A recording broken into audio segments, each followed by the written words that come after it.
Are you thinking about buying a new construction home? Well, that is great and super exciting. Let me help you understand the total costs of ownership. In this video, I'll provide all the details on the total costs of home ownership associated with purchasing a newly constructed home directly from a builder.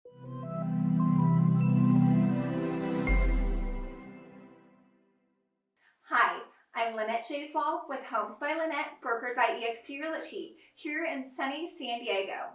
I specialize in assisting buyers in Pacific Highlands Ranch and throughout San Diego County in finding new construction homes with favorable terms. My husband and I bought a new construction home in the Pacific Highlands Ranch area just over a year ago, so personally, I am a huge fan of new construction. Here are some tips and strategies I offer buyers to help them make the most informed decisions throughout the entire process. By understanding the upfront costs as well as ongoing carrying costs, we can determine if new construction is the right choice for you and your family. Let's start with 4 basic components that make up the list price of new construction homes. First, we have the base price, which includes the structure itself and all the standard or included features without any options or upgrades.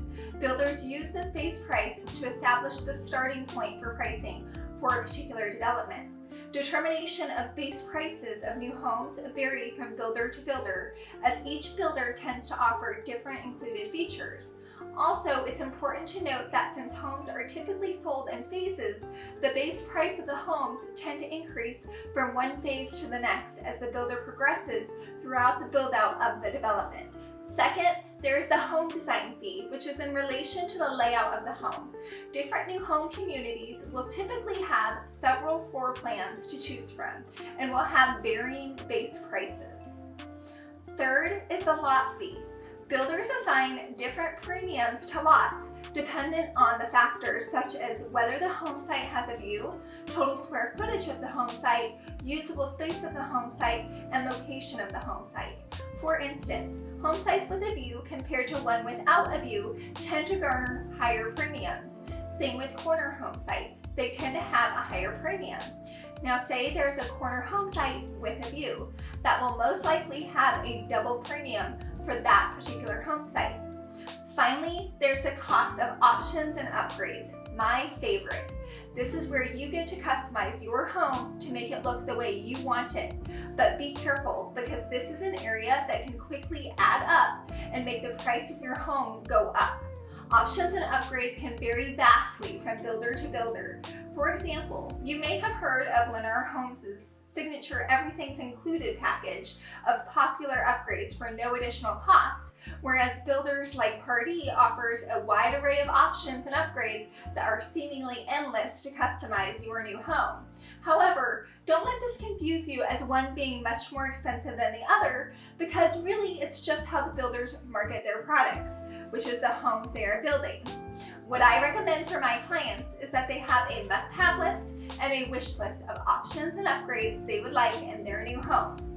Once you've identified these, it's best to find out what the actual cost of those options are directly from the builder. Then it's time to construct a budget. For example, things like wood floors instead of carpet, recessed lighting, fireplaces, and updated kitchens are all going to add on to the cost of your new home in big ways. I like to use an Excel spreadsheet to keep a running tally of the costs, and it's easy enough to add and delete items as needed.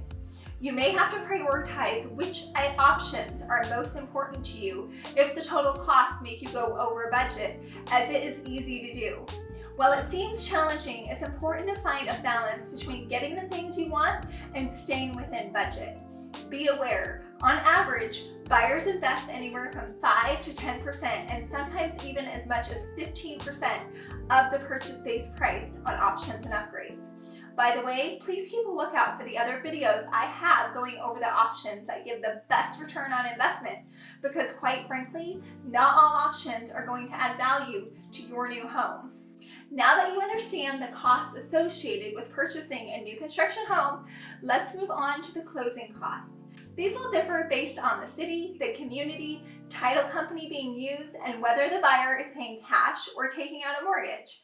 Some typical closing costs for new construction include the following.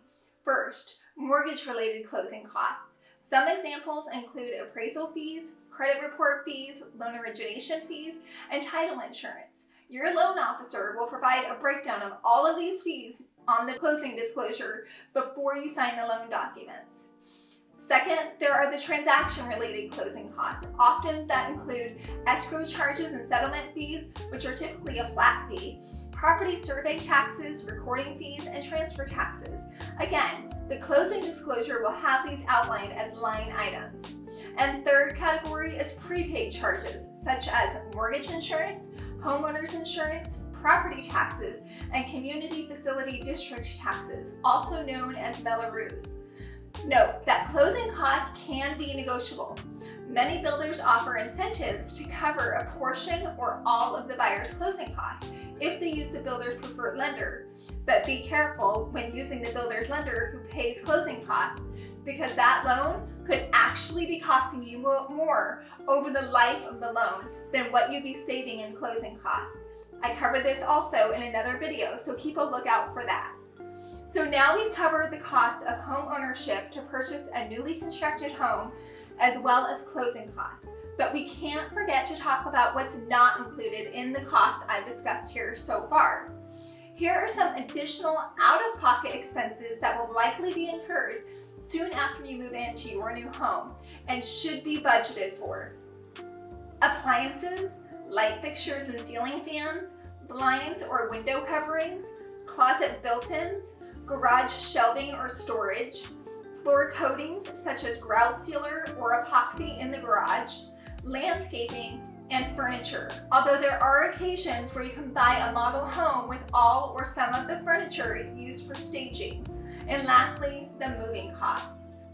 All right, there you have it. We have finally made it through the formula to calculate the total cost of home ownership when buying new construction.